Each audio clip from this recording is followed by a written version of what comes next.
IPL इतिहास अनेक स्मरणीय मुहूर्त देखिछि किंतु एही सीजन रे जहा घटिबो ताहा भारतीय टी20 लीग रे पूर्वरु केबे देखा जाय नहीं। आईपीएल रे प्रथम थर पई बापा एवं पुओ परस्पर मुहामुही हेबे।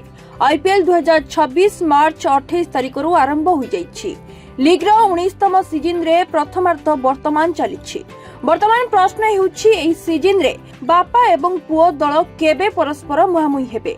आईपीएल रे आमे केबे सही ऐतिहासिक मैच देखिबु।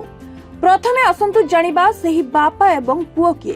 तेबे आमे सचिन तेंदुलकर एवं तांको पुओ अर्जुन तेंदुलकर को विषय रे कहूछु। आईपीएल 2025 पर्यंत उभय मुंबई इंडियंस दल सहित जड़ित थिले, तथापि आईपीएल 2026 रे चित्र टिके भिन्न। एथर अर्जुन तेंदुलकर लखनऊ सुपर जायंट्स रो अंश, जहाको आईपीएल 2026 नीलाम रे एलएसजी द्वारा अधिकरण करा जायथिला। एही समय रे सचिन तेंदुलकर पूर्व परी मुंबई इंडियंस सहित जड़ित अछंती।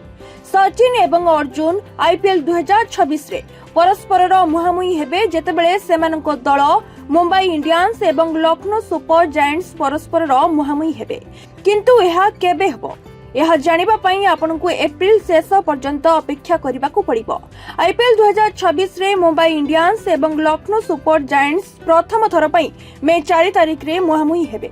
सही दिन बापा एवं पुओ मध्य आईपीएल रे प्रथम थर पई परस्पर मुहामुही हेबे। एही मैच वांखडे स्टेडियम रे खेला जिवो।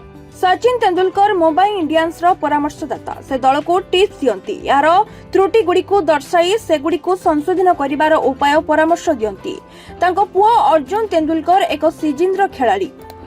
से लखनऊ दलर जणे ऑलराउंडर। जेतेबेले लखनऊ दल 4 मे रे मुंबई इंडियंस विपक्ष रे मैच खेलिबो, सेतेबेले अर्जुन तेंदुलकर को एलएसजी रे प्लेइंग 11 रे शामिल करा जिबा संभव।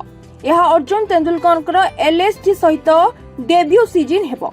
से पूर्वरु 2023 मसिया रे मुंबई इंडियंस पई तांकर आईपीएल डेब्यू करिथिले। से एमआई पई 5टी आईपीएल मैच खेली 3टी विकेट नेछंती। Bureau report, Odisha sports.